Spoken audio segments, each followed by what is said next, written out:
Hey everyone, this is Kevin from thechesswebsite.com, and today we're going to be going over a very important technique that every chess player needs to know, and that is pins and skewers.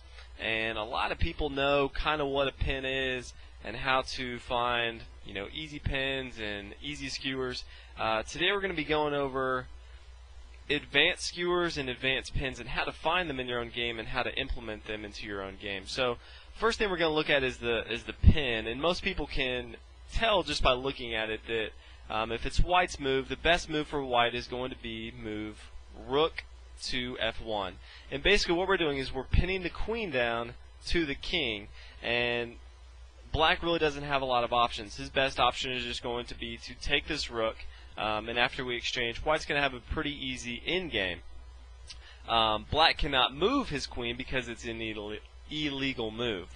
On the flip side, we will take a look at a skewer, and basically what a skewer is if the more powerful piece, the king, is in the front, basically we're going to skewer the queen away, or skewer the king away and capture the queen. So that basically looks like rook to f1, attacking the king, and the king's going to have to move, and in return we can just take the queen. So obviously, as you can see in these two examples, what a pin and a skewer are. A lot of the times though in your game, your opponent's not going to baby feed you the easiest pins and skewers. You're going to have to find some pins and skewers on your own. And so in the next couple examples, we're going to take a look at some more advanced concepts. In this example, you can probably see that the best move here is to simply move rook to a8, basically making a skewer here where the king is going to have to move and the queen will be hanging, and we can trade off our rook for the queen, which is very good for us. But let's go ahead and take a look at if we change up pieces from the beginning, and instead of having our rook here, we have our queen. So before we had our rook here and our queen here, and we just switched them. Now if we move our queen to a8, which a lot of beginners will do, once the king moves, then the queen can capture, but then black can immediately recapture. So what we need to do is we need to find a more advanced skewer. And basically what this looks like is we need to find a way to get this queen away from the square that it's on so that we can skewer with a8. And what that move is going to look like is rook to g8. Basically you can see this skewer right here, where the queen cannot move because the king is behind it. So the queen's going to either have to stay here and get captured or capture this piece.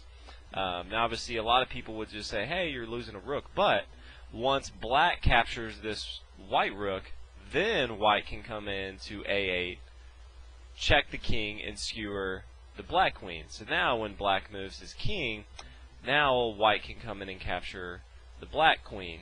And now we have traded a rook for the black queen. So as you can see, this is a little more advanced than just your normal skewer, but these will come up a lot more often where your opponent may not see, where you can kind of distract them and then go in for the skewer that you're looking for.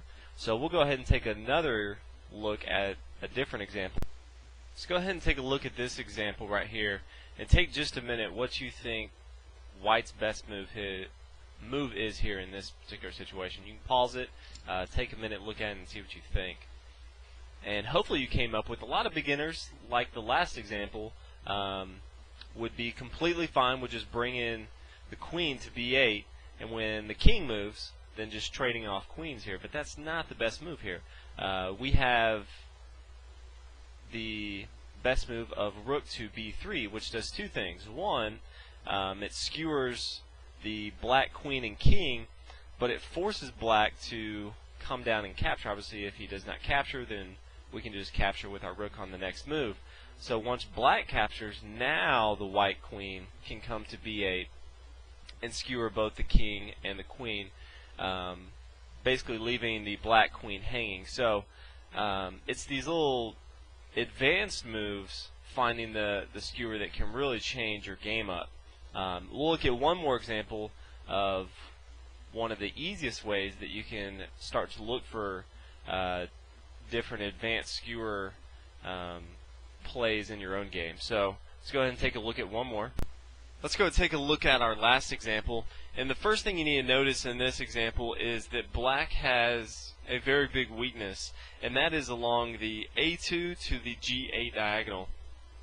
And one of the good things that white has is we have our light squared bishop that we can anytime come to B3 and attack the king on G8. So one of the things that you'll see a lot of times players do is try to, let's say black tries to take away this diagonal from white.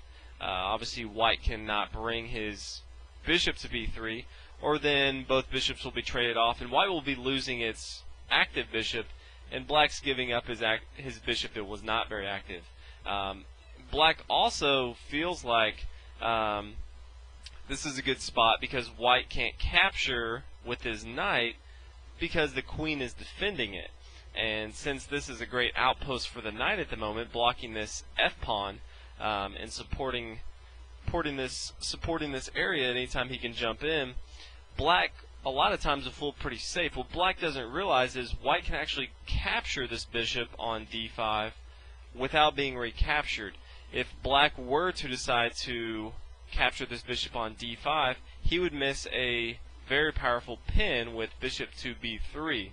So a lot of players miss this in their own games. They're always looking for the obvious pin or the obvious skewer, and a lot of times they don't realize that if they look just a few moves ahead, they can find an even more powerful pin or a more powerful skewer. So in your own chess games, always be looking a few moves ahead and see if you capturing a piece, if your opponent recaptures, can then you set up a more powerful skewer or a more powerful pin. So hopefully you guys enjoyed the video. Hopefully you can implement this in your own game.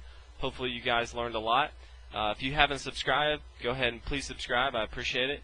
And I'll see you guys next video. Leave comments. Let me know what y'all liked about the video, what y'all didn't, and I'll see y'all next time. Thanks a lot.